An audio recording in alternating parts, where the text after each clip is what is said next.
What's up, YouTube? I'm Car131, and this is the Ohhunt ACOG clone.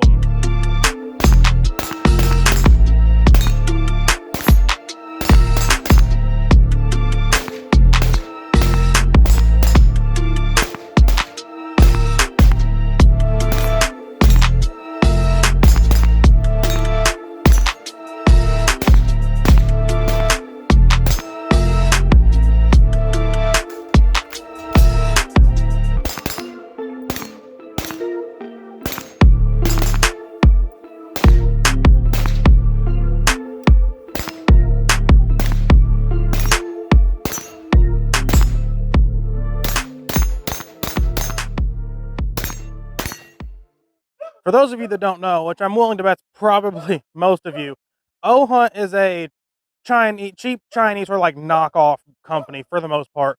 I reviewed one of my earliest videos actually.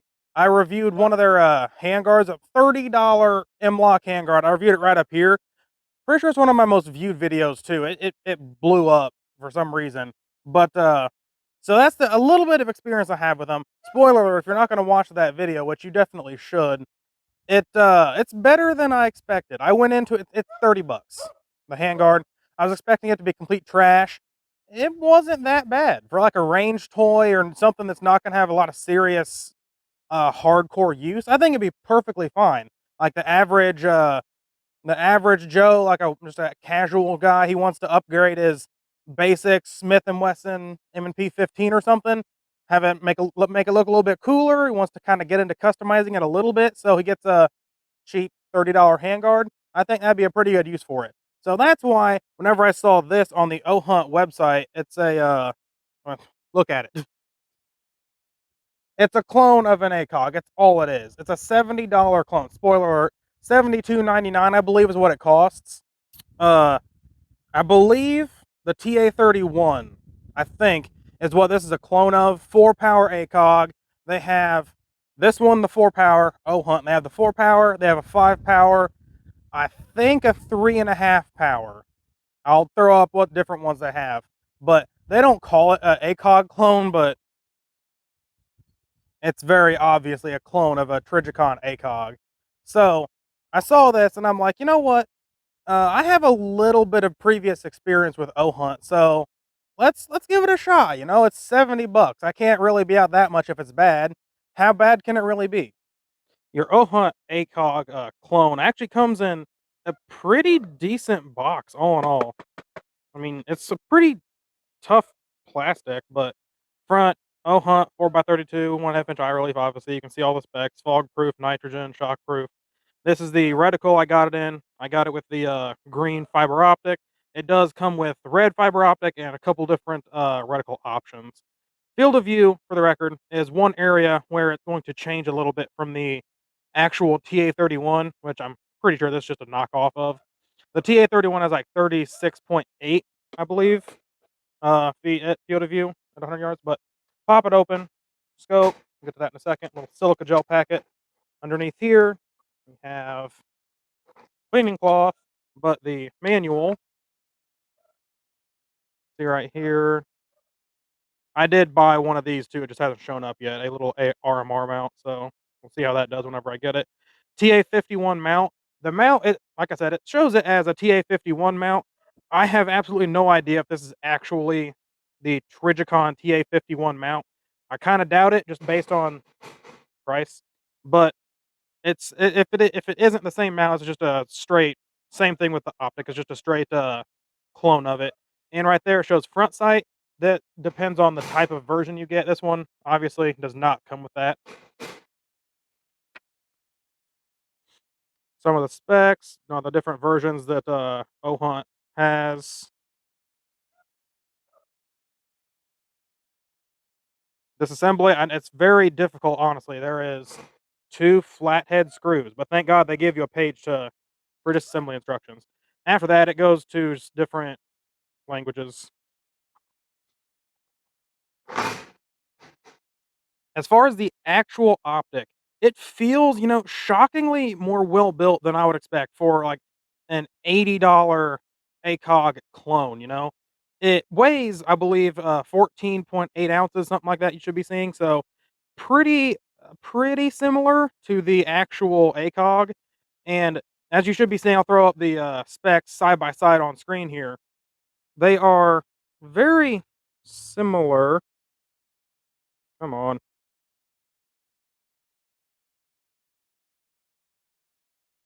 this is impossible. See, the fiber optic does work in there, and it's fairly late in the day, and it's actually sort of an overcast day. You can still see the how bright that is.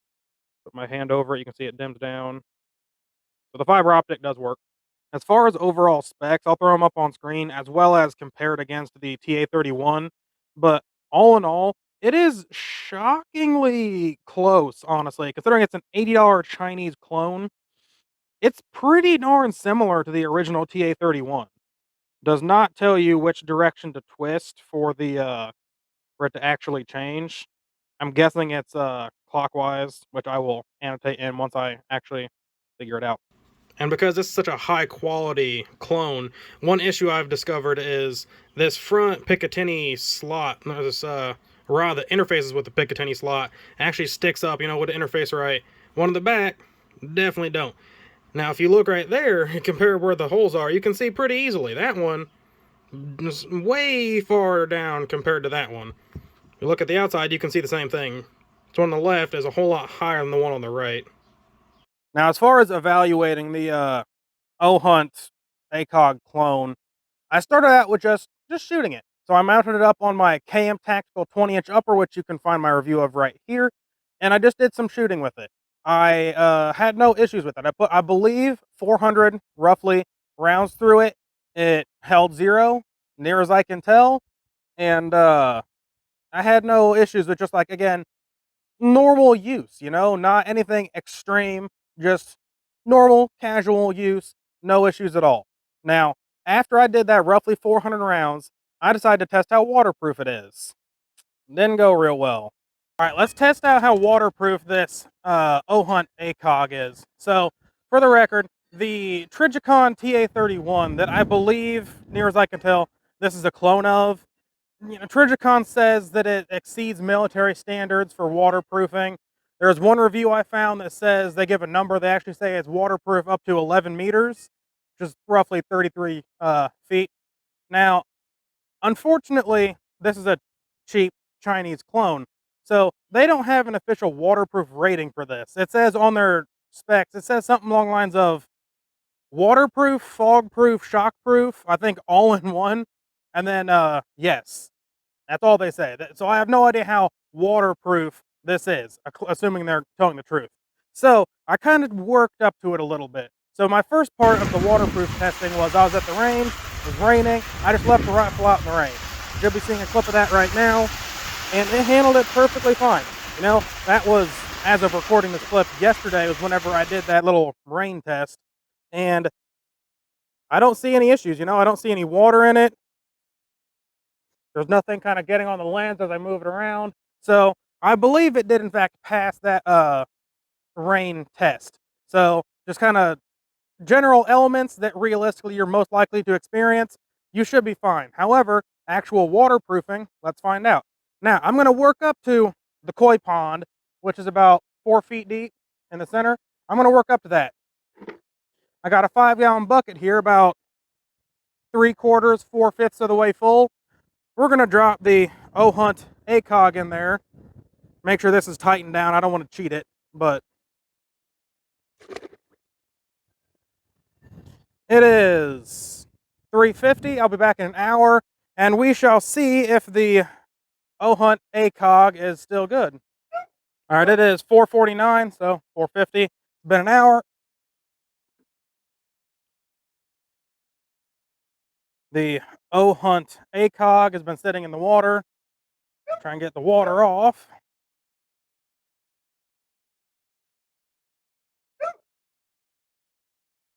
Once again, it doesn't look like I can see any water on the inside of the lens, or on the inside of the optic, I guess. Oh no. Well, that's unfortunate.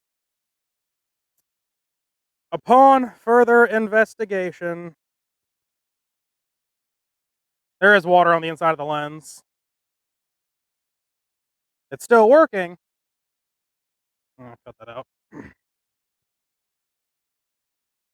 Yeah, so you can see right there, there is actually water on the inside of that lens.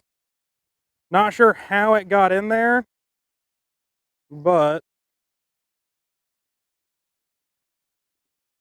there's water on the inside of the lens. Let's check on the inside of the knobs. Don't see any water.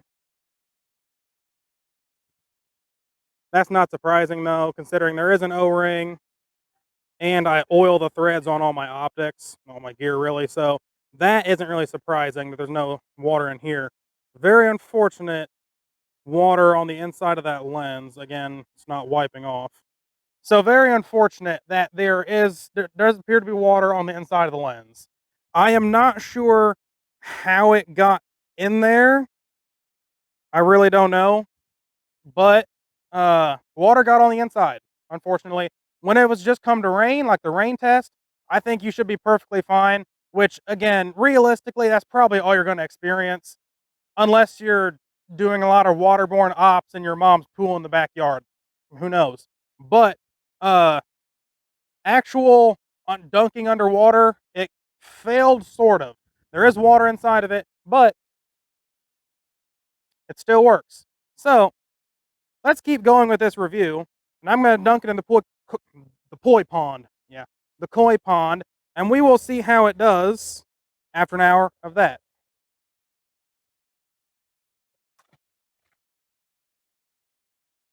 So again, the koi pond is roughly 3.5 to 4 feet deep right in the center.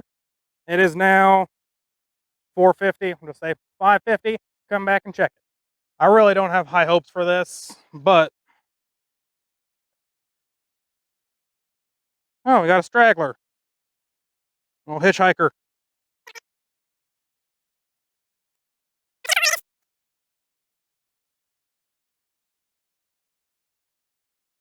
Yeah, no. She kind of definitely failed that one. So, there was definitely water in it to begin with. There's even more in it now. There's starting to get some fog on the inside of it.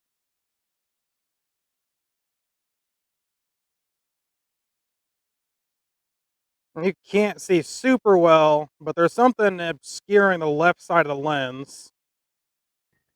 If you can see through that, you can see a little bit there. It's getting fogged up on the inside, and it doesn't come across very well on screen, but I can't even see through it. You can see the fiber optic glowing, but you just can't really see through the optic at all anymore. All right, so I just broke this down to try and see if I could figure out what the problem is. For one, none of these screws had thread locker, not surprising, because again, cheap Chinese clone. But I can only assume this cheap little O-ring. I dried a lot of it off, but I mean, you can still see there's some water inside here. You can see there's water inside this piece. Whenever I first took it off and I kind of tried to get some of the water out, there was a lot of it that just came splashing out. So undoubtedly water got in here. I can only assume it's because of this right here. It fits down its little trough, except for right here and right here. That's where it's kind of loose. But the thing that doesn't make any sense is if I take this off, refocus, that trough, it like isn't right there at all. So it's no wonder that it's not sitting. Focus. It's no wonder it's not sitting right there. Durability testing, as I said, normal use, putting it in and out of the gun safe, you know, knocking her around a bit. I don't really care about knocking it on the sides of the gun safe, whatever. 400 rounds, normal wear and tear use, no issues. It held up, held zero. So I would say normal use, perfectly fine. Actual durability testing, I started out with just setting the rifle on the concrete, dropping it. Also no issues. There were some real small scuffs, but no big problems. Next I moved on to roughly-ish waist high drops, 3 feet or so drops. Also no issues. It held up to it perfectly fine. Some more scrapes, some more scuffs, but it still held up. Then we moved on to shoulder height drops.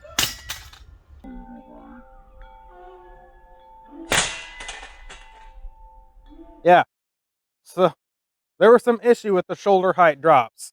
The entire elevation knob, poof, gone somewhere, hiding in my flowers. I don't know where the hell it went, but it's gone. So after that, for the most part, I just stopped the durability testing because it failed. A kind of important part broke off. So I'm not going to continue the durability testing. Now, sort of a note about that. The glass didn't crack, which I'm surprised about, but I can still see through it. So, if the aliens invaded, you had this on your just casual use rifle, you were engaging the enemy, you fell, and your $70 Chinese scope broke off the windage cap or the windage knob, you probably would still be in the fight. I can still see through it. However, so it's not really a catastrophic, in my opinion, not really a immediate catastrophic like fight ending issue. It is, however, a pretty big issue. So unfortunately, my review of the Ohhunt ACOG was cut short by the breakage there. So in my like halfway done ish review of the Trijicon, the Ohhunt ACOG, what do I think of it? So my basic final opinion, if you're just putting it on like a range rifle, a weekend warrior sort of setup-ish, maybe some light competition, light little bit of training here and there, it would probably be perfectly fine. As long as you, again, recognize it's a $70 Chinese clone. If you enjoyed the video, you found it entertaining or informative, give me a like. Tell me in the comments below what you think of the Ohhunt ACOG. Tell me what you want to see me review in the future, if anything. I'm the Calcar 131, signing off. Oof.